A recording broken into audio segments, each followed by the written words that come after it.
Moi, je m'appelle Marie-Pierre Jouglin, je travaille à Bruxelles, dans une institution européenne. Mais auparavant, donc je vais vous parler, si ça vous intéresse, de mon parcours, je vais vous parler aussi plus de l'Europe. Vous avez reçu apparemment une brochure que vous avez un petit peu travaillée, c'est très bien. Comme ça, si vous n'avez pas eu vraiment de cours, ou si vous n'avez pas eu de cours plus étendus que ça peut vous aider. Mais moi, ce qui m'intéresse, c'est de savoir ce que vous voulez me poser comme question. Ça, c'est quelque chose qui me tient beaucoup à cœur. Et alors après, en fonction, je ferai un déroulé avec une présentation, et le déroulement de la présentation répondra à vos questions ou pas. Et on pourra, après chaque partie de présentation, revenir, vous pourrez me reposer d'autres questions. Ce qui m'intéresse beaucoup, ce sont vos questions, et j'essaierai d'y apporter des réponses. Pour commencer, moi, j'ai quelques questions à vous poser pour vous connaître peut-être un petit peu mieux. Je voulais savoir, alors vous levez juste la main si vous avez envie, je voulais savoir si vous aimez voyager en Europe. Ou disons, je vais faire avec des qui, ce sera plus simple, et ceux qui font oui, lèvent la main s'il vous plaît. Donc, qui aime voyager en Europe? Donc j'en déduis que vous avez tous déjà voyagé en Europe, ou presque tous, c'est déjà quelque chose de formidable. Deuxième question, qui a des langues étrangères?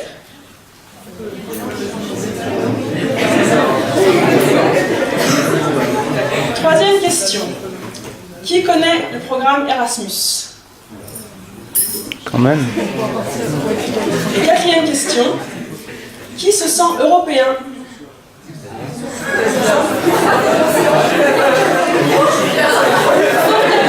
Alors, vous donnez les réponses, c'est exactement ce à quoi je m'attendais. Pour les langues étrangères, je suis très positivement étonnée. Bravo. Vraiment, je vous félicite.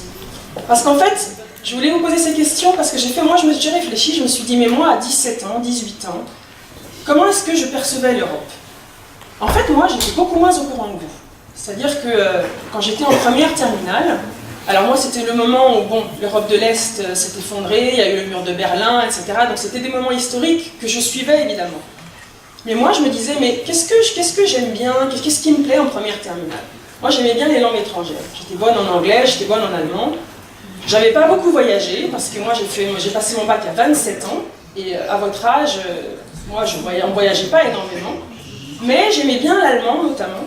Je suis franco-française, hein, je suis donc de la Haute-Ville, c'est un village à 20 km d'ici. Et j'aimais bien l'allemand, je sais pas pourquoi. Et à partir de l'âge de 12 ans, mes parents m'ont donné la possibilité d'aller dans des familles d'accueil en Allemagne tous les étés. Donc je suis allée dans une famille d'accueil à 12 ans. Et puis chaque année, j'y suis retournée jusqu'à l'âge de 18 ans.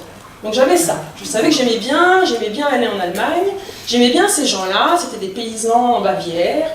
Ils étaient très gentils, ils avaient 4 enfants, donc un dernier enfant qui était mongolien. C'était assez particulier pour moi parce que moi je n'avais jamais vu d'enfant handicapé à l'époque.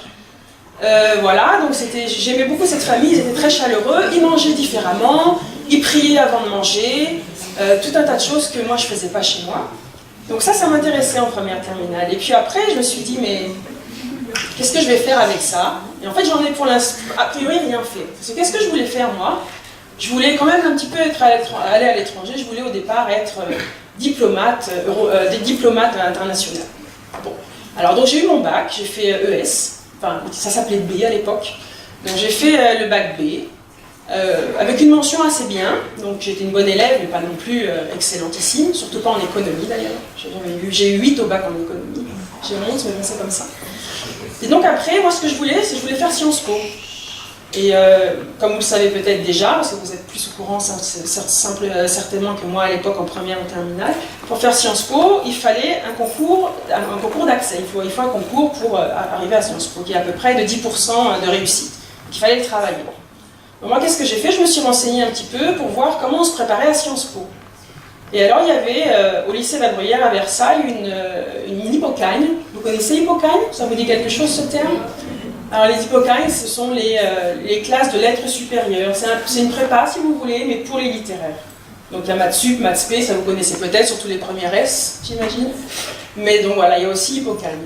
Et le hypocagne, ce cursus-là proposait 6 heures par semaine de préparation au concours à Sciences Po. Donc j'ai été faire ça à Versailles. Et puis après, j'ai préparé Sciences Po l'été après l'hypocagne. J'étais pas très littéraire, j'ai pas eu une très bonne année à ce moment-là, donc j'avais quand même beaucoup la pression cet été-là pour préparer les concours de Sciences Po, j'avais intérêt de les avoir. Alors j'ai passé, pour multiplier mes chances, Sciences Po dans 3 villes, Rennes, Paris et Strasbourg, et j'ai été prise à Rennes.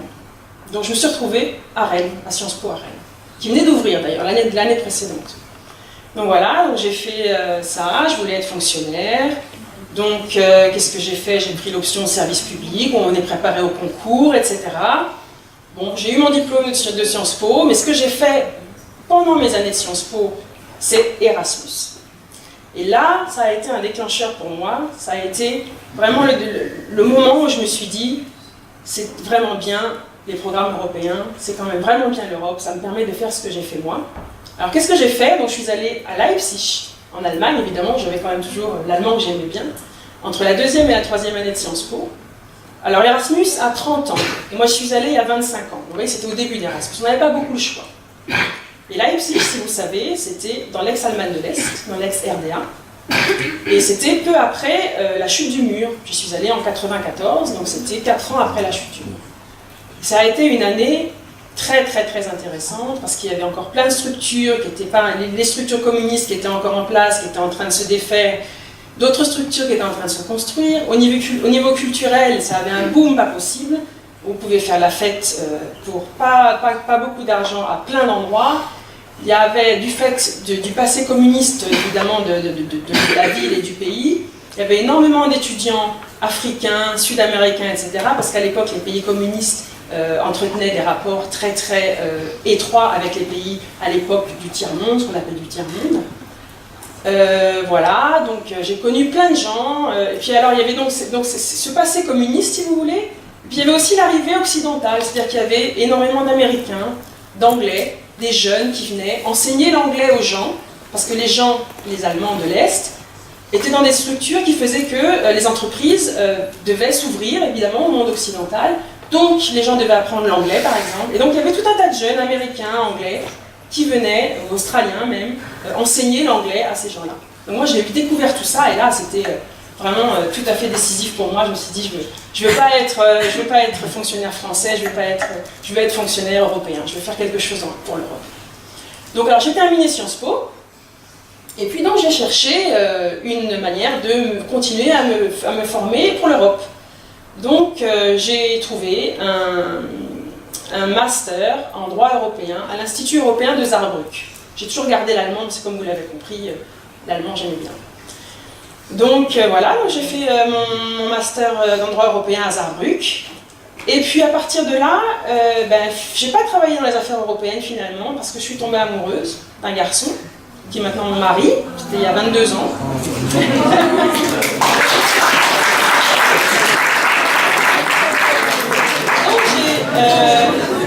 Et comme depuis il est juriste allemand évidemment, et enfin évidemment non, mais bon, voilà, c'est comme ça.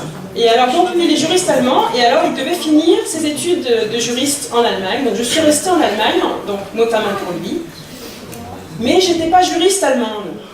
J'étais pas juriste à 100%, puisque j'avais fait Sciences Po. Sciences Po, c'est de la science politique, c'est du droit public, c'est de l'économie, c'est très instructif, c'est une très bonne formation, mais on n'est pas juriste. Donc, qu'est-ce que j'ai fait? J'ai cherché du travail, j'avais quand même fini mes études, au bout de 7 ans, mes parents m'ont dit, il faudrait quand même que tu trouves quelque chose maintenant, donc j'ai cherché quelque chose en Allemagne. Et je me suis retrouvée dans l'événementiel. Donc je faisais des conférences pour des personnes qui, en formation professionnelle, payaient des conférences chères, pour être formée, donc je faisais des conférences sur certains thèmes, etc. Et puis après, j'ai bifurqué toujours en Allemagne, vers le marketing. Donc là, j'ai découvert marketing, communication, les brochures, la publicité, etc. Tout ça en allemand. Je travaillais pour un journal allemand. Et donc, je vais juste terminer, et je reviens tout de suite vers vous. Je termine juste cette partie-là. Et donc voilà, et donc je me suis retrouvée en Allemagne, et j'étais une Française, franco-française, je vivais en Allemagne, avec des Allemands, je travaillais avec des Allemands, et j'aimais bien.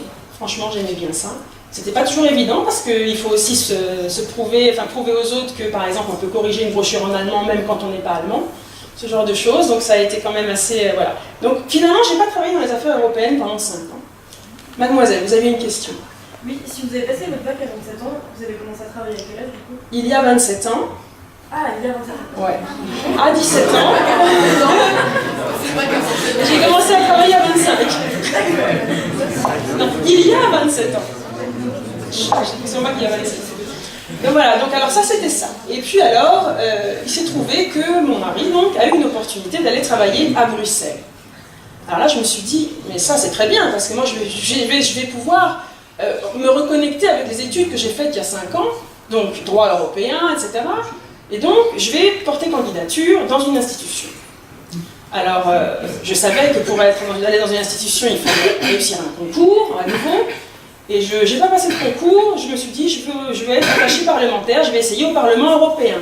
Vous connaissez le Parlement européen, ça vous dit quelque chose? Oui. Vaguement, ok, c'est parfait. Ne vous inquiétez pas, on va aller plus en détail après. Donc j'ai porté des candidatures, moi parlant allemand, aux Français et aux Allemands, aux députés français et aux députés allemands. J'ai été prise par un député allemand. Donc le sort s'acharnait sur le fait qu'il fallait que je travaille en allemand. Donc j'ai travaillé pour ce député allemand pendant 4 ans. Et puis après, j'en avais un petit peu assez, parce que c'est un travail assez... j'ai eu ma première petite fille. C'est un travail assez challenging, dans le sens où le député allemand, il a des horaires très... C'est un député qui travaillait beaucoup, ce qui est bien en soi. Mais bon, il m'occupait beaucoup. Et donc, comme j'avais ma petite fille, etc., je me suis dit, il faut que je change de travail. J'en avais un petit peu assez. Alors, j'avais une amie, une voisine, ma voisine du dessous, qui travaillait à la Commission européenne et qui m'a dit, écoute, on cherche, elle travaille au service de presse de la Commission européenne, elle m'a dit, écoute, on cherche des gens, toi tu connais l'allemand, tu connais l'anglais, tu connais le français, porte candidature, donc j'ai porté candidature. Bon, après c'était pas si simple que ça, il fallait insister. Et alors, après ça, j'ai été prise au service de presse de la Commission européenne. Donc ça, c'était évidemment aussi très intéressant. J'ai été donc attachée de presse, c'est-à-dire que je fournissais des informations aux journalistes qui sont basés à Bruxelles. Donc chaque grand média national, Le Monde, Libération, etc., a un représentant à Bruxelles. Donc on fournissait des informations.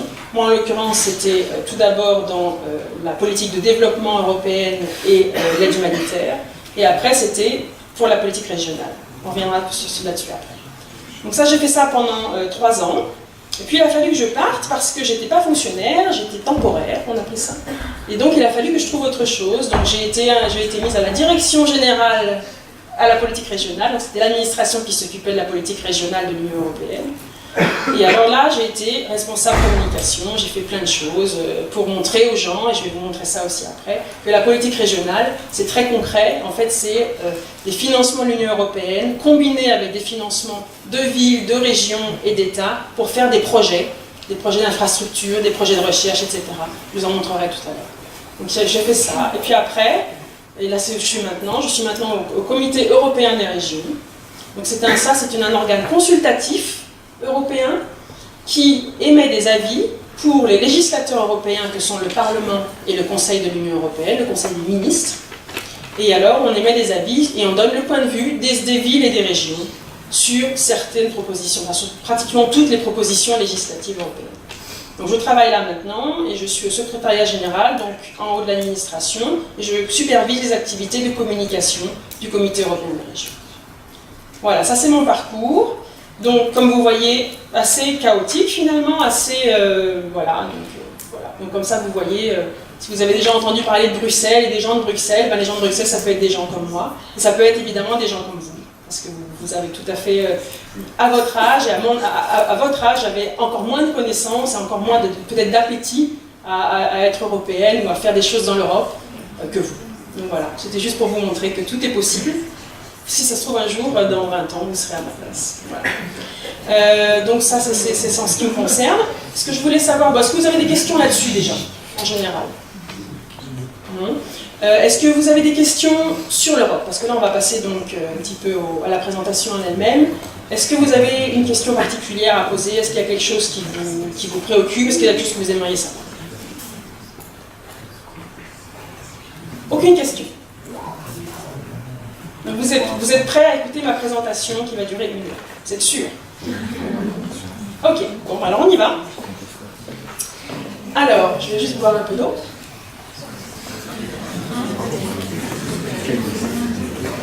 Alors, l'Union européenne.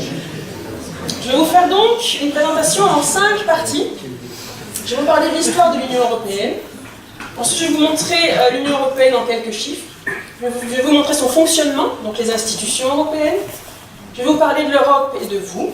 Alors vous, en général, en tant qu'individu, mais vous, en tant que jeune, je vais un petit peu mettre l'accent pour vous montrer ce qui peut se faire pour les jeunes au niveau européen.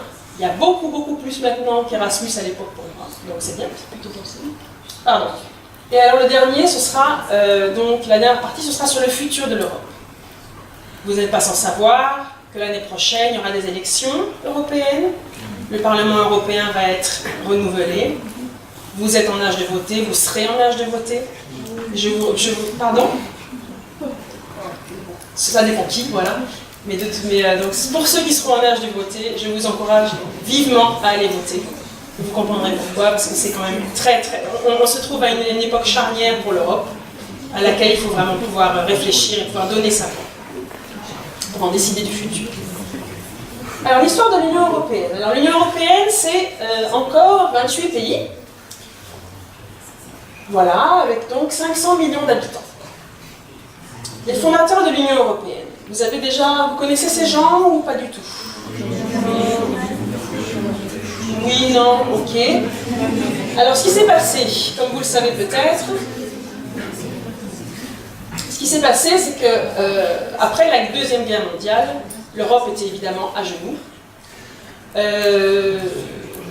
On s'est dit, après toutes les guerres que l'Europe a vécues, les siècles précédents, mais surtout la Première Guerre et après la Deuxième Guerre mondiale, certains responsables politiques se sont dit il faut absolument la paix en Europe et une paix durable. Comment est-ce que ça peut fonctionner, la paix en Europe? En rassemblant les secteurs économiques qui sont porteurs de guerre. Là, à l'époque, c'était le charbon et l'acier.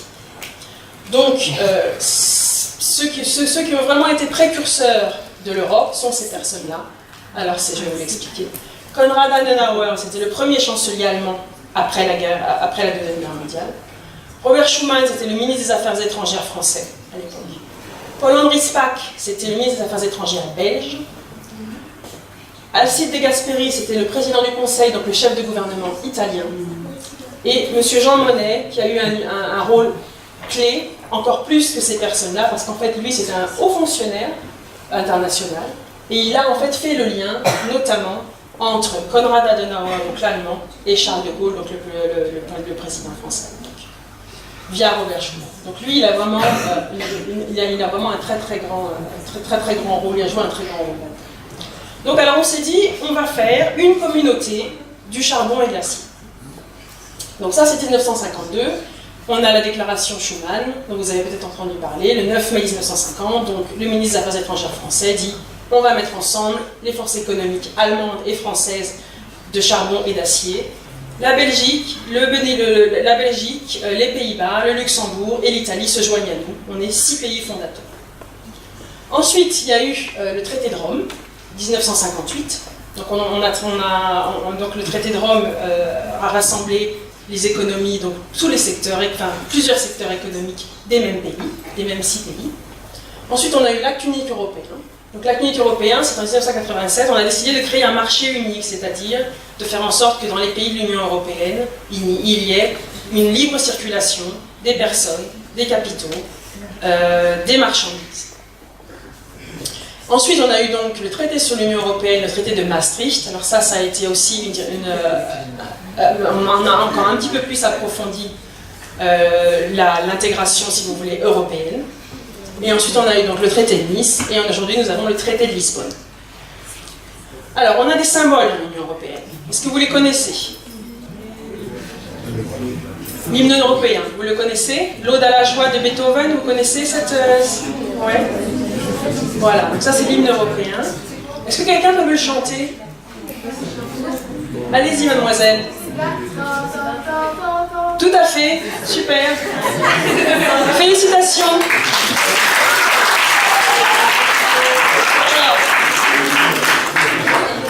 Tous ceux qui seront bien sages et qui participeront bien vont avoir un stylo du Comité européen des régions à la fin de la séance. Mademoiselle, vous serez la première. Donc, alors effectivement, on a une devise qui s'appelle Unis dans la diversité. Donc c'est vraiment l'idée de montrer que les peuples sont différents, les pays sont différents, mais on essaye de faire quelque chose ensemble pour la paix et la prospérité. C'est vraiment l'idée de départ. On a évidemment le drapeau européen. Alors 12 étoiles qui sont censées, enfin qui symbolisent la diversité, l'unité aussi. On a la journée de l'Europe, qui est le 9 mai, donc le jour de la déclaration Schuman, lors de laquelle, en général, il y a pas mal de manifestations qui sont faites pour rappeler que l'Europe, c'est important. Et puis on a évidemment l'euro, qui a été introduit en 2001, et qui est maintenant, enfin pour vous, vous ne connaissez, je pense, que cette monnaie-là. Moi, j'ai connu le franc avant, mais bon, voilà. Donc ça, c'est les symboles de l'Union européenne. Il y a 24 langues dans l'Union européenne. 24. Alors, 24 langues, 24 cultures. Il y a encore plus de langues régionales, comme vous le savez certainement. Donc, c'est pas évident de rassembler tout ce monde-là et de faire en sorte de décider des choses. Alors, il y a eu des élargissements de fait au fur et à mesure des années dans l'Union européenne. Comme je vous expliquais tout à l'heure, on était d'abord 6. Après, on est passé à 9, avec donc l'Irlande, le Royaume-Uni, qui ne sera plus parmi nous très longtemps, hélas, et le Danemark. Ensuite, en 1981, la Grèce a rejoint l'Union européenne. Alors, les 3 pays que je vais vous nommer maintenant, ce sont des pays, donc la Grèce, l'Espagne et le Portugal, ce sont des pays qui sont sortis de dictatures, militaires notamment, Franco, Salazar, etc. Dictature des militaires en Grèce. Et quand ils ont récupéré, quand ils ont retrouvé la démocratie, ils ont voulu se joindre à l'Union européenne pour se joindre à ce projet de démocratie, de paix. Donc, évidemment, l'Union européenne ne pouvait pas faire autrement que de les accepter, parce que si on veut être membre si on veut être dans cette dynamique-là, après avoir vécu la dictature et la guerre civile, etc., on doit les accepter. Donc, la Grèce en 81, l'Espagne et le Portugal en 86. En 95, l'Autriche, la Suède et la Finlande, qui sont des pays très prospères, qui ont assez longtemps hésité, puis finalement, qui ont quand même intégré le marché commun, après le marché commun, non, justement. Donc ils voyaient les perspectives intéressantes au niveau économique, mais aussi au niveau de la liberté des personnes, etc. Au bout du compte, parce que les jeunes Autrichiens, si vous rencontrez maintenant des jeunes Autrichiens, Autrichiens de mon âge, ils se disaient, oui, vous on voyait bien que vous aviez de la chance, vous pouviez voyager, vous pouviez aller faire des choses sans contrôle de frontières, etc. Nous, on était envieux de ça. Donc on était contents quand on a été dans l'Union européenne après de pouvoir aussi profiter de ça. En 2004, il y a eu le gros élargissement à l'est de l'Europe. Donc l'Europe de l'Est, le rideau de fer est tombé. Le bloc de l'Est, les pays du bloc de l'Est ont retrouvé leur autonomie par rapport à l'URSS. Des démocraties ont été installées, autant que possible. Et donc ça c'est pareil, c'était 10 pays en attente qui ont vécu sous le joug soviétique pendant 50 ans. Et ils voulaient faire partie de ça, ils voulaient faire partie de cette dynamique démocratique, ils voulaient aussi évidemment s'ouvrir des débouchés économiques, etc. L'Europe ne pouvait pas faire autrement que de les accepter. Et ça a été évidemment un élargissement très très important, ça a été une grosse digestion. On est encore en train de digérer d'ailleurs aujourd'hui. 10 pays d'un seul coup, c'est quand même vraiment beaucoup. Ensuite, en 2007, la Roumanie et la Bulgarie se sont jointes à l'Union européenne. Et après, en 2013, la Croatie. Alors, pour rejoindre l'Union européenne, il y a évidemment des critères très stricts. Vous le savez ou pas? Vous êtes au courant de ça? Qu'on ne rejoint pas l'Union européenne comme ça? Donc, il y a des critères stricts au niveau de l'économie, mais surtout au niveau des respects des droits fondamentaux, au niveau des respects des droits démocratiques, les libertés, etc. Ça, c'est quelque chose, un processus d'adhésion d'un pays vers l'Union européenne, ça prend des années et des années. Voilà, donc ça c'est sur l'élargissement. Alors là, je vais vous montrer quelques chiffres sur l'Union européenne, juste pour vous montrer qu'on a intérêt d'être ensemble. Parce qu'on est petit. Ensemble, on est fort. Mais séparés, on est vraiment petit. Je vous montre. La population de l'Union européenne. Donc là à gauche, vous voyez, on est en bleu. Par rapport à la Chine et l'Inde, qu'est-ce qu'on est petit? La superficie, à 28 pays. On est beaucoup plus petit que la Russie, que la Chine et que les États-Unis et que l'Inde. La richesse, Alors par contre, au niveau de la richesse, si on se met tous ensemble, on est encore... Bon, ça ce sont des chiffres un petit peu qui datent, mais au niveau des PIB, etc., pour avoir des chiffres vraiment consolidés, il faut aller quelques années en arrière. Donc on est encore en 2014. Donc au niveau de la richesse, là pour le coup, le fait d'être ensemble, ça nous donne un poids au niveau international. Et alors la richesse produite par habitant, elle est beaucoup plus forte aux États-Unis que dans l'Union européenne. Vous savez pourquoi? Vous avez une idée? Terminal ES, vous avez une idée? Et parce que l'Union européenne, ils sont plus nombreux, et comme c'est le PIB par habitant, forcément, la moyenne est moins grande que pour les États-Unis. On continue.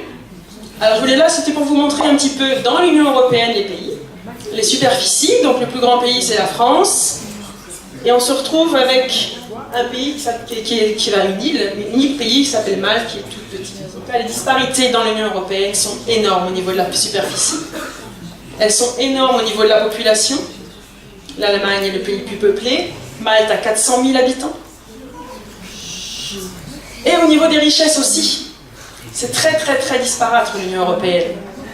Le pays le plus riche, c'est le Luxembourg. Le pays le plus pauvre, c'est la Bulgarie. On passe de 263 à 45. Je vous laisse faire le ratio. 1 sur 5 à peu près. Voilà. Donc ça, c'est pour vous montrer très clairement, j'espère que vous l'aurez compris, que l'Union européenne a intérêt à rester plus ou moins unie et à agir de manière conjointe, bien qu'on soit des peuples très diversifiés, bien qu'on ait des intérêts très diversifiés, mais on a vraiment intérêt à rester ensemble. Est-ce que vous avez des questions à ce stade? Oui, jeune homme, allez-y. Vous avez dit qu'il y avait 24 langues officielles alors qu'il y a 28 pays. Oui. Comment est-ce que c'est Eh bien, en fait, ce qui se passe, c'est que par exemple, en Belgique, là où j'habite, il y a 3 langues officielles, il y a l'allemand, il y a le néerlandais, il y a le français. Donc ce sont des langues qui ne comptent pas en plus. Au Luxembourg, c'est l'allemand et le français. Vous voyez? Donc voilà, c'est ce qui explique. En Irlande et au Royaume-Uni, c'est l'anglais dans les deux cas. Par contre, l'Irlande a aussi le gaélique. C'est une des langues supplémentaires qui est venue. Voilà, c'est ce qui explique qu'il n'y a pas 24, 28. Ça va? D'autres questions?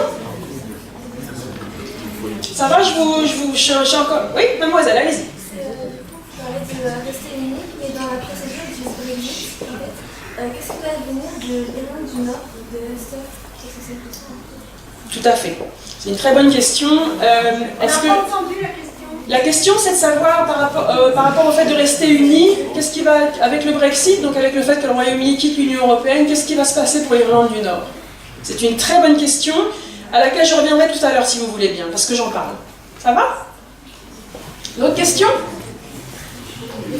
Non? Est-ce que ça vous intéresse encore? Bon, me rassurez. Alors là, on passe à la partie un petit peu plus technique, le fonctionnement de l'Union européenne, que je vais essayer de vous montrer le plus facilement possible. Alors déjà, je vais vous montrer Vous connaissez ces gens? Vous connaissez lequel? Ça m'intéresse. Vous les connaissez tous? Très bien, félicitations. Alors donc, effectivement, en termes de personnes, il y a trois personnes principales pour l'Union européenne, 3 visages dont il faudrait se souvenir. C'est donc le président du Parlement européen, qui est un Italien, et qui effectivement est élu pour 2 ans et demi. Donc voilà. Il y a aussi le président du Conseil européen et du Conseil des ministres de l'Union européenne, c'est le Conseil des ministres, je reviendrai dessus après, qui est Donald Tusk, qui est un Polonais. Et il y a donc le président de la Commission européenne qui fait les lois, qui propose les lois. Et ça, c'est un luxembourgeois, M. Juncker. Le processus décisionnel. Alors, vous aurez ça de toute façon, donc je ne vais pas vous expliquer tout ça dans les détails, mais je veux juste vous attirer votre attention sur le fait que, déjà, une première chose est que toutes les lois qui sont faites au niveau européen sont applicables dans les États membres. C'est-à-dire que toutes les lois qui gèrent la France sont en fait des lois européennes, au Parlement européen. Vous pouvez aller vous plaindre auprès de cette dame-là. Et alors, elle traitera votre cas.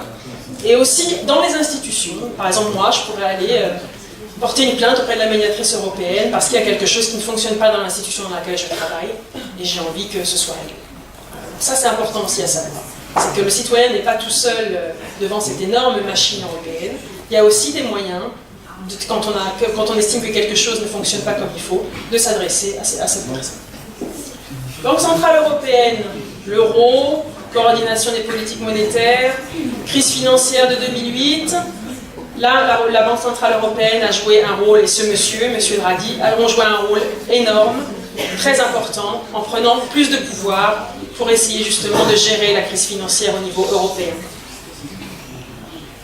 Le comité économique et social dont je vous parlais, dans les représentants de la société civile, qui donne des avis sur les projets de loi, le comité des régions, dans lequel je travaille actuellement, la Cour de justice, on en a déjà parlé, Cour de justice européenne, donc elle statue sur l'interprétation du droit, et veille à ce que le droit européen soit appliqué uniformément dans tous les pays de l'Union européenne. La Cour des comptes, alors ça c'est comme en France, il y a une Cour des comptes européenne aussi, c'est-à-dire qu'on regarde un petit peu comment les fonds, l'argent européen est géré, et on sanctionne aussi des États membres, ou bien même des institutions, si jamais ça n'est pas bien géré. Voilà, donc ça c'est le fonctionnement de l'Union européenne. Est-ce que c'est à peu près clair? Est-ce que vous avez des questions encore là-dessus? Non? Ok. Alors maintenant je passe à l'Europe et vous. Donc là on va devenir un petit peu plus concret. Et je vais commencer par la politique régionale. La politique régionale c'est quelque chose qui personnellement me tient à cœur, mais aussi d'une manière générale c'est quelque chose d'important parce que c'est la réalisation la plus concrète de ce que fait l'Union européenne pour vous, pour les gens. Seulement, le problème, c'est que parfois, on ne le sait pas. Je vais vous expliquer pourquoi. Donc, la politique régionale, elle est aussi appelée politique de cohésion, parce que l'Europe, elle a été faite aussi pour avoir une certaine solidarité entre les États membres et entre les régions. Et comme je vous ai montré tout à l'heure, et comme c'est à nouveau montré ici, il y a des régions très riches en Europe et il y a des régions très pauvres en Europe. Donc, on essaye, avec des fonds européens, en combinaison avec les fonds nationaux, donc ce n'est pas que de l'argent du budget européen, on essaye de financer des projets d'infrastructures, de recherche, des voies ferrées, des routes, des centres de recherche, des entreprises qui vont faire en sorte qu'il y ait moins d'émissions d'effets de serre, des choses comme ça. Tout ça, c'est financé par la politique régionale. Et alors, en aidant avec les fonds européens les politiques régionales et nationales, on monte le niveau et la prospérité, le niveau de prospérité de certaines régions. Voilà, c'est ça le but de la politique régionale. Alors comme vous voyez, donc, comme je vous disais tout à l'heure, donc il y a 3 types de fonds. Fonds européen de développement régional, fonds social européen, ça c'est pour les gens, vraiment, tout ce qui est formation professionnelle, etc. Pour aider les gens, par exemple, à avoir des formations ou bien à se reconvertir, choses comme ça. Et le fonds de cohésion. Alors vous voyez donc, il y a les régions les moins développées, donc les plus pauvres, c'est plutôt dans l'est de l'Europe, dans le sud de l'Italie, et aussi Portugal, donc et un peu Espagne. Ensuite, en orange, vous avez ce qu'on appelle les régions de transition, donc ce sont des régions qui sont assez riches, mais pas encore très très riches, donc dont le PIB est entre 75 et 90% de la moyenne européenne. Et les régions les plus développées qui sont en jaune. Donc vous voyez clairement quels sont les pays riches, quels sont les pays plus pauvres, les régions plus riches, les régions plus pauvres, mais la politique de cohésion s'applique malgré tout à tous les pays, parce qu'il y a toujours dans un pays une région qui est peut-être un petit peu plus, qui a plus besoin de financement européen, etc., pour faire des projets. Alors ça peut être une région riche, mais qui par exemple veut se spécialiser dans quelque chose d'innovant ou quoi que ce soit. Alors il y aura aussi une participation de fonds européens pour un projet qui est intéressant dans le sens transition énergétique, faire en sorte qu'il y ait donc moins de gaz à effet de serre, création d'emplois, etc. Donc la politique de cohésion, elle s'applique pour tous, mais évidemment beaucoup plus pour les régions qui ont moins d'argent. Il y a aussi des régions, par exemple en Europe de l'Est encore maintenant, en Bulgarie, en Roumanie, qui n'ont pas de système d'assainissement des eaux correct, qui n'ont pas l'internet à haut débit, qui n'ont pas de route correcte, qui n'ont pas d'aéroport correct. Et tout ça, c'est cofinancé par la politique régionale. Voilà, donc c'est beaucoup d'argent, parce que c'est un tiers du budget européen qui est à peu près de 1000 milliards d'euros. Voilà. Et alors, on essaye de, comme je disais, innovation, environnement et aussi social. On essaie de mettre l'accent pour financer des projets de ce type-là. Voilà des exemples. Alors, le Mont Saint-Michel a été désensablé il y a quelques temps comment dire, améliorer la biodiversité, etc. Dans le Mont Saint-Michel. Ça a été cofinancé par l'Union européenne. Donc on le voit.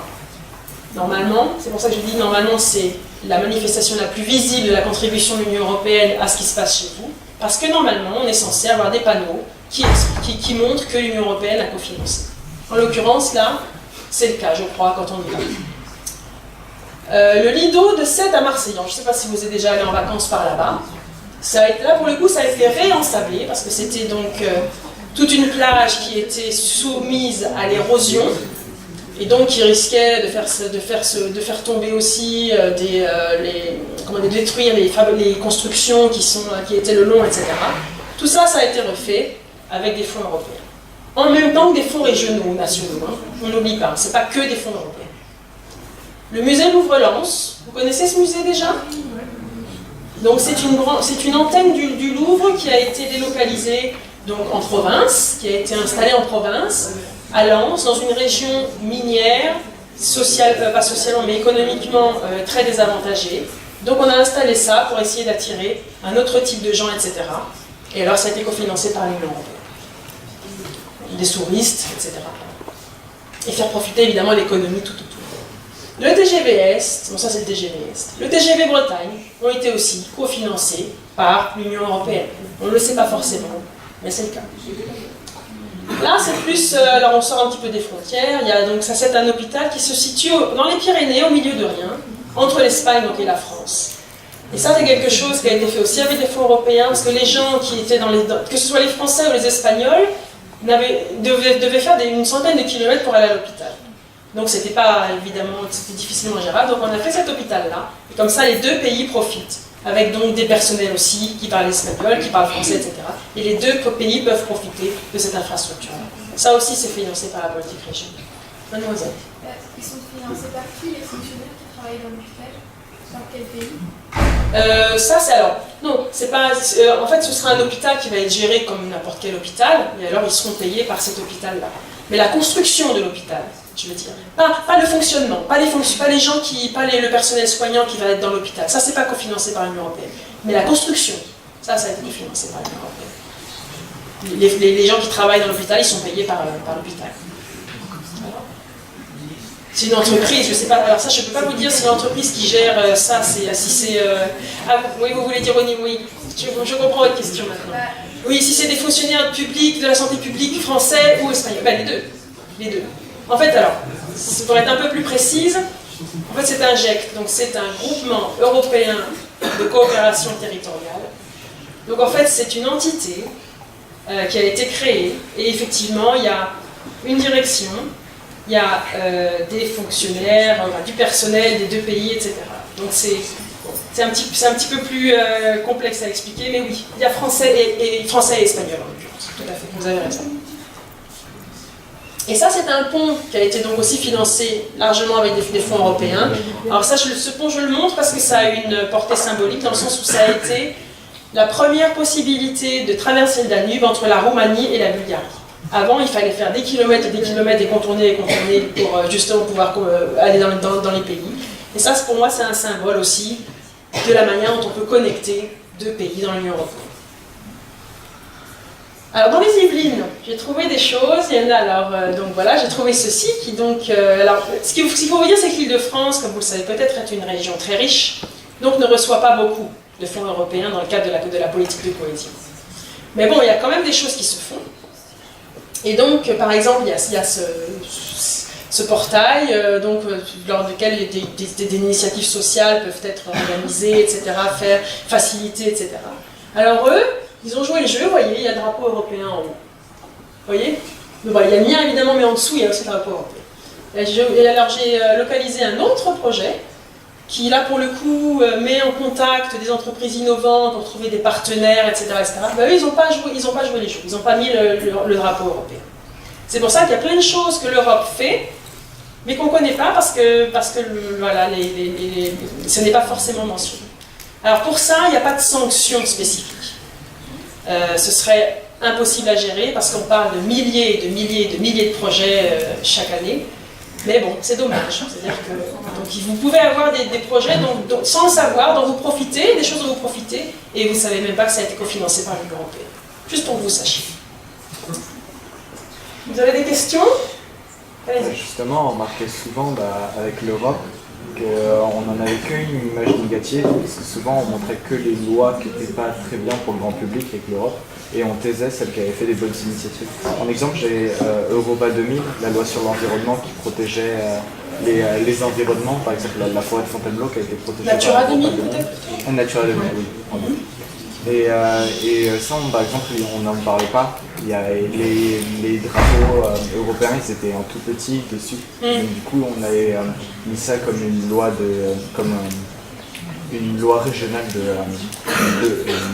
la Seine-et-Marne. Ouais. Donc c'est pour ça qu'on n'en avait qu'une image négative, on va dire, de l'Europe principalement. Voilà. C'est pour ça que je mets l'accent sur la politique régionale, parce que c'est vraiment important de savoir. Évidemment, je ne suis pas là pour vous montrer les aspects négatifs de l'Europe, ça c'est sûr. Je suis là pour vous montrer les aspects positifs, en tout cas dans un premier temps. Mais voilà, la politique régionale, c'est vraiment quelque chose de typique, où on ne sait pas forcément, et en fait, voilà, il y a des choses qui se font. Mais toujours en complément avec les fonds régionaux et nationaux. Donc, ce n'est pas que de l'argent européen qui descend. Ok. Donc là, j'ai aussi, donc c'est pas près d'ici, mais il y a par exemple un collège qui a été réhabilité, vous voyez, à Fontenay-le-Fleury. Et ben voilà. Allez, si vous êtes... Alors, j'ai une mission pour vous. Si vous allez là-bas, et si vous allez au collège, parce que c'est fini normalement, est-ce que vous pouvez me dire à l'occasion, je vous donnerai mon adresse email, s'il y a le drapeau européen ou pas? Mission, hein. Normalement, il devrait y avoir un panneau, quelque part à l'entrée, avec les différents porteurs de projets, enfin les différents bailleurs, et l'Union européenne devrait être dedans. Il devrait y avoir un drapeau. D'accord? Je vous donnerai mon adresse tout à l'heure. Non, parce que moi, c'est le genre de choses que j'aime bien voir. Alors, donc voilà, comme je vous disais, alors sur 6 ans, par exemple, la période précédente, il y a eu 1 million d'emplois de créés sur toute l'Europe.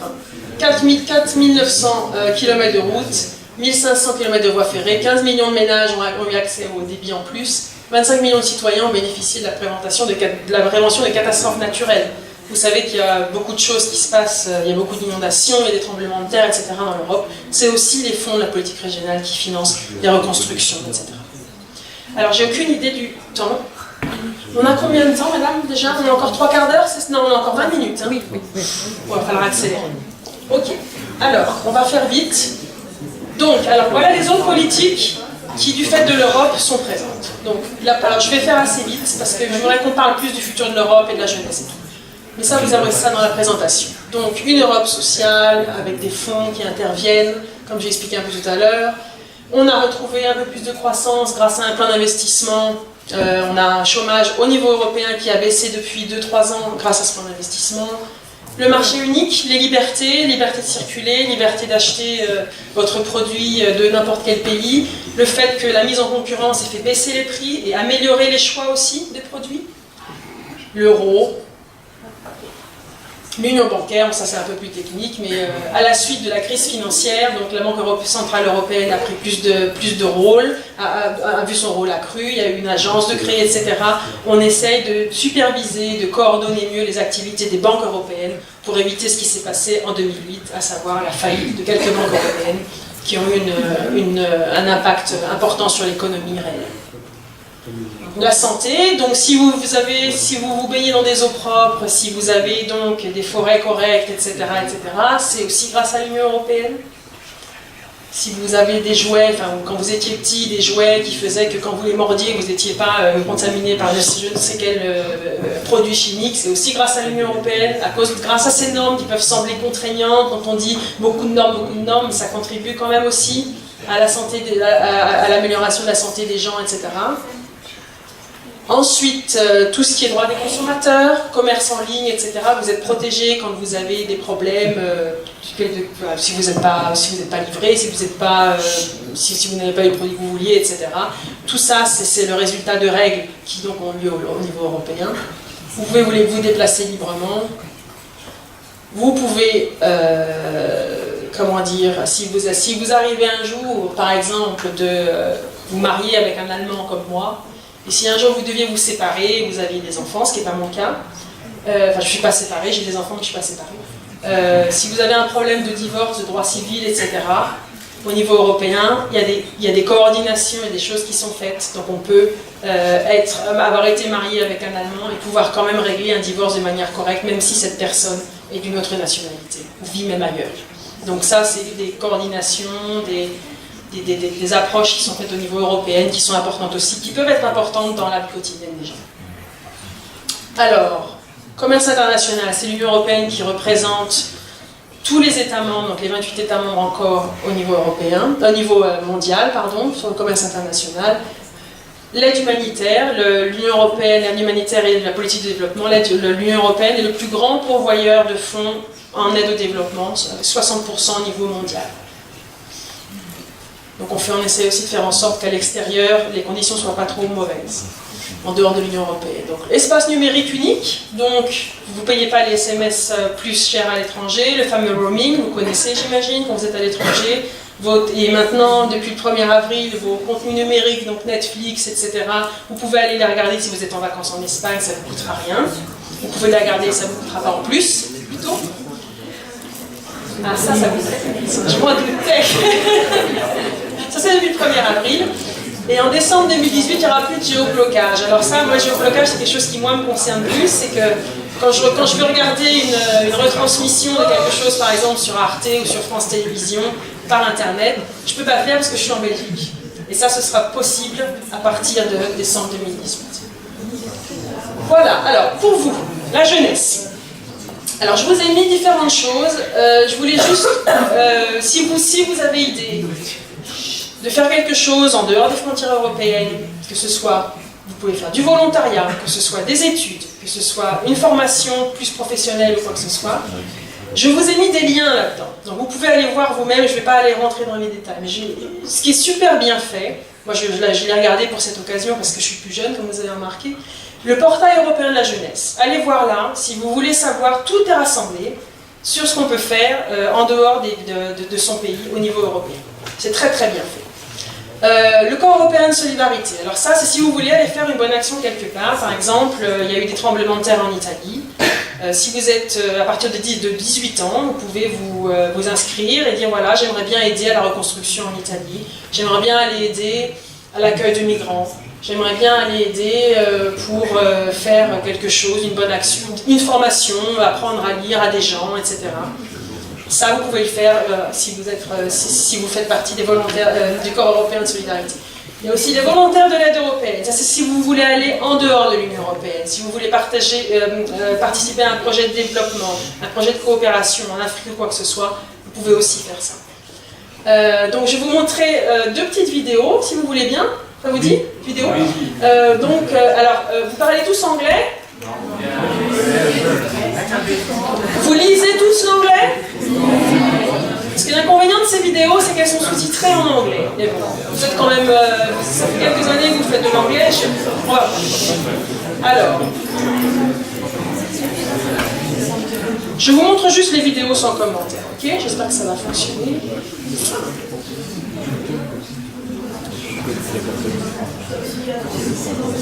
Alors, est-ce qu'on a du son? Oui, on a du son. Attendez, je suis désolée, mais il faut que comme je ne l'ai pas encore testé, il faut que je vois un peu. Le son? Ah, il est à 100 déjà? Ah ouais, peut-être sur venez m'aider. Si vous avez une idée, vous êtes à bienvenue.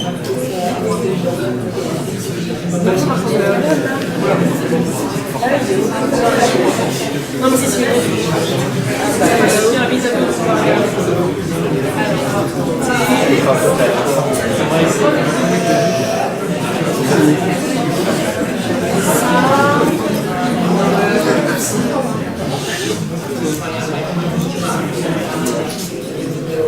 Ça va super vite.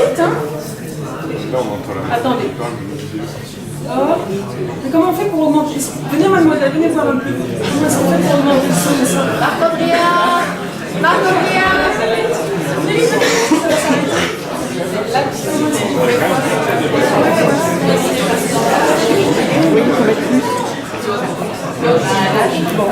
Ok, alors, c'est pas grave. Je vous ai mis les liens, vous pouvez regarder vous-même. Je suis désolée, mais c'est un peu compliqué. On est un peu pressé par le temps, donc je suis désolée. Mais vous pouvez regarder par vous-même après, si ça vous intéresse de voir.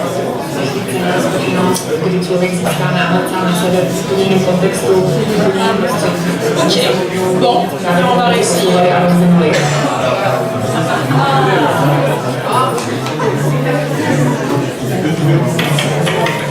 Allez, s'il vous plaît. As part of the 2017 European Youth Week, we invited young people across Europe to join hands in human chains to show their solidarity and commitment to continue building an inclusive and diverse Europe. Through active participation, solidarity and innovative thinking, young people are finding many ways to build and shape the Europe they want to live in. The European Solidarity Group provides life-changing opportunities for Europeans aged 18 to 30 to lend a hand. To volunteer,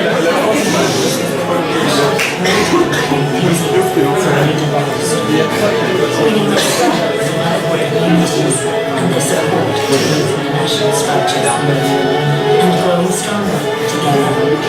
Healing and changing lives, sharing food and human warmth, planting, rebuilding and restoring, creating a sense of hope even in the most challenging circumstances. On va arrêter parce que sinon ça me prend trop de temps.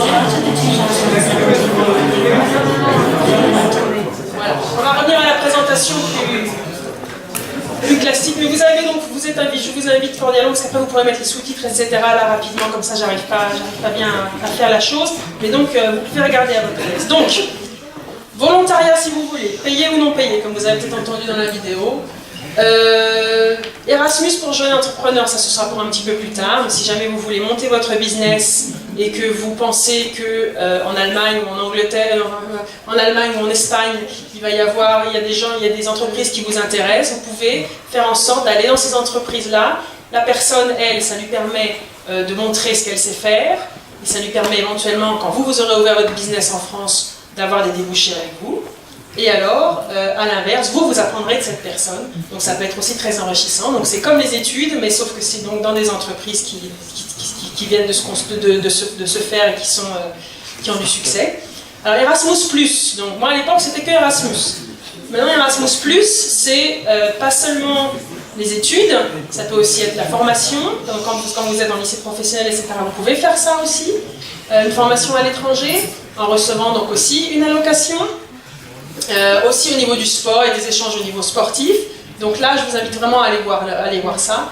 Et alors, il y a aussi même un Erasmus+, un échange virtuel, c'est-à-dire que vous pouvez vous échanger sans vous déplacer, vous échanger avec des jeunes de tous les pays. Moi, je trouve que c'est très intéressant. J'espère que ça l'est aussi pour vous. Alors, allez voir ça, je vous encourage vraiment vivement à aller voir ça.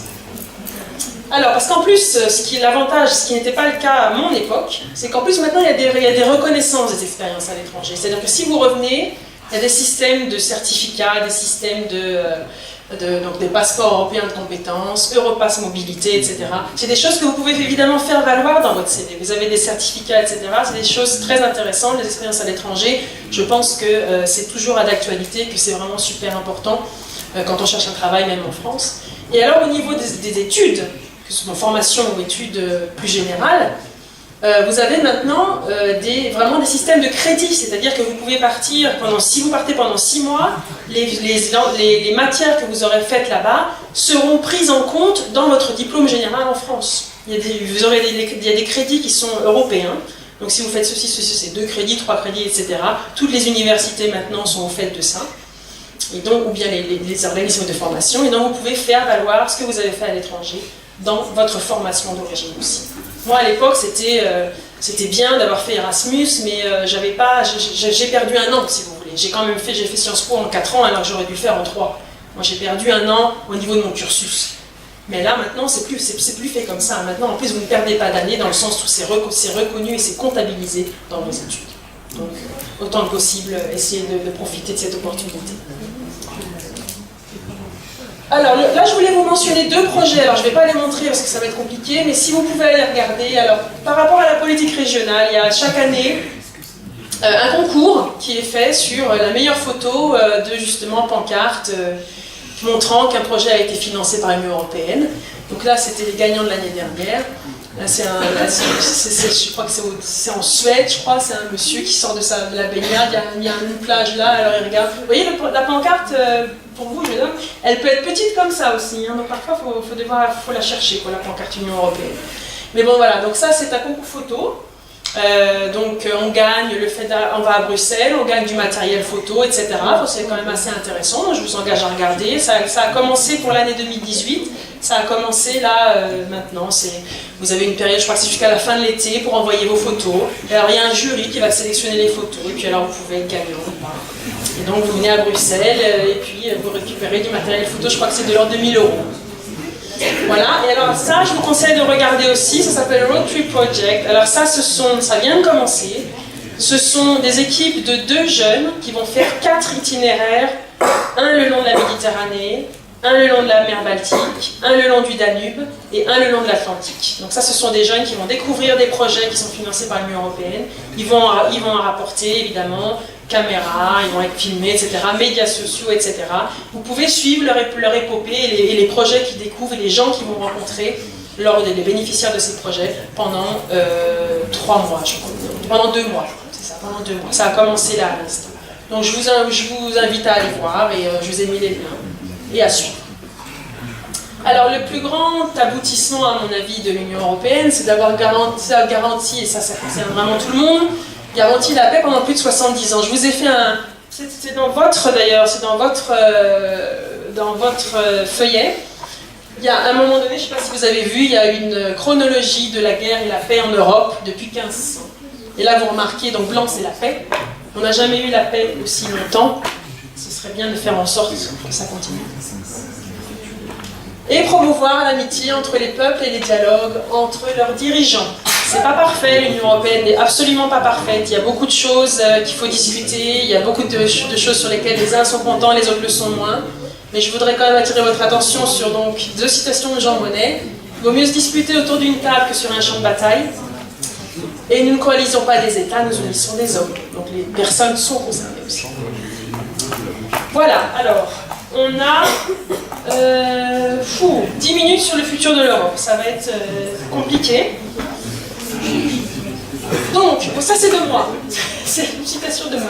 Donc en fait, ce qu'il faut voir, c'est que donc, si vous entendez dans les médias, si on voit, etc., l'Europe est en crise, depuis le Brexit, depuis la crise migratoire, etc., l'Europe est en crise. C'est exact, on traverse une période de crise, mais l'Europe est toujours, ça s'est déjà produit dans l'histoire européenne à plusieurs reprises, et elle est toujours sortie, jusqu'à maintenant, grandie de ces crises. Et j'espère fortement que ça continuera comme ça. Alors donc, le déclencheur, alors pour revenir à votre question, donc le déclencheur, ce qui s'est passé, c'est que donc, le Royaume-Uni a décidé de quitter l'Union européenne en juin 2016. Ils vont quitter l'Union européenne en mars 2019.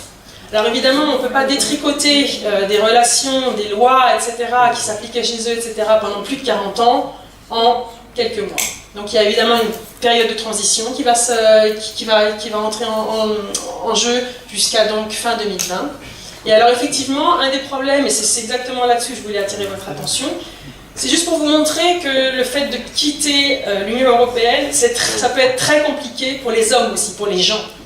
Notamment dans cette histoire-là, effectivement, si vous avez un petit peu la géographie du Royaume-Uni et de l'Irlande en tête, en fait, l'île d'Irlande est composée de la République d'Irlande et de l'Irlande du Nord.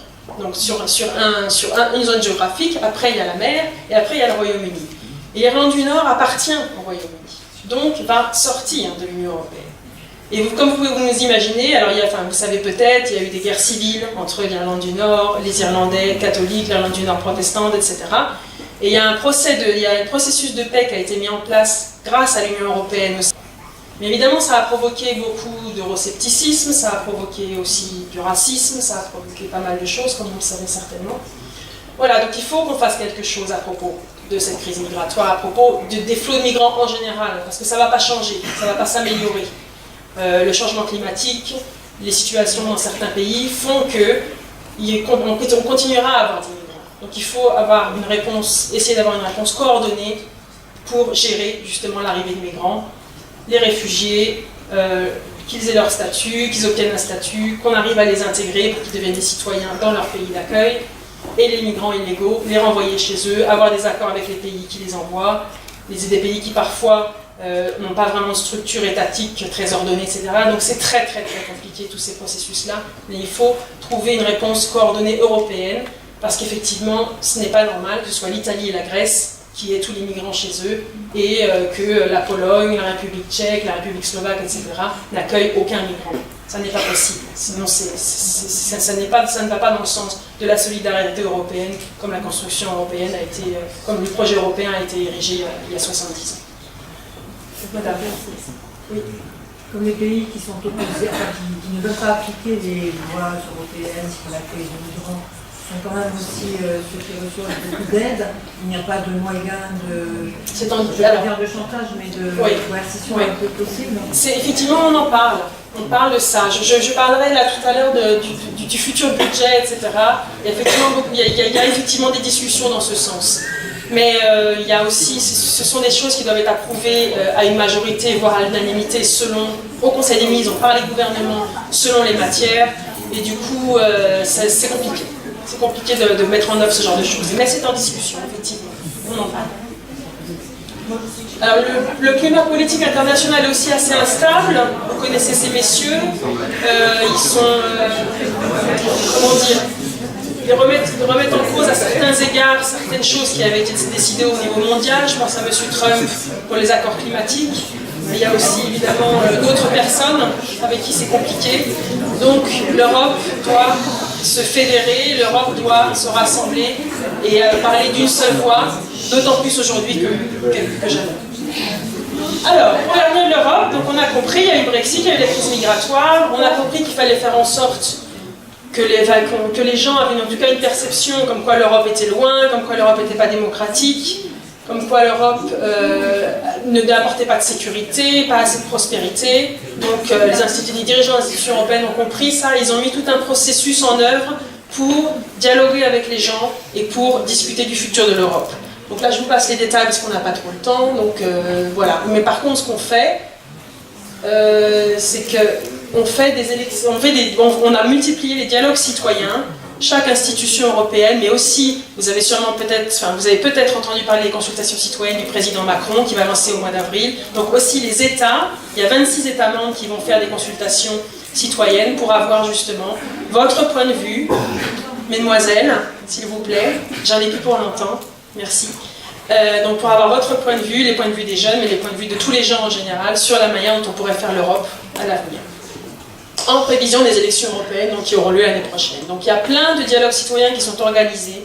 Je vous conseille vivement de regarder un petit peu, de vous renseigner, et alors d'assister à ces dialogues citoyens-là, si vous avez des questions, si vous avez... Ça d'ailleurs, c'est ce qu'on fait aujourd'hui, c'est quelque part aussi un dialogue citoyen. Si vous avez des questions, des préoccupations, vous pouvez bien évidemment nous les faire parvenir. Alors pour l'application mobile, ça va être Madame Croisille, ça va pas être possible. Je vais la mentionner et alors ils pourront la télécharger. Je pense que c'est mieux. Ouais. Donc, enfin, remarquez, on peut la faire peut-être. On a combien de temps encore là? On a 5 minutes. Oui. Ok. Bon, alors, je voulais juste passer très vite sur ce dont on parle pour la prochaine période, donc pour après les élections européennes. Comme vous le savez, quand on a des priorités, il faut aussi qu'il y ait l'argent qui va avec, évidemment. Et donc, il y a toute une discussion sur le budget européen. Le prochain budget européen, est-ce qu'il doit être comme ça ou est-ce qu'on doit avoir d'autres priorités? Quel genre de priorités? Pour avoir donc plus de moyens pour intégrer les migrants, pour faire en sorte que la politique migratoire soit plus efficace.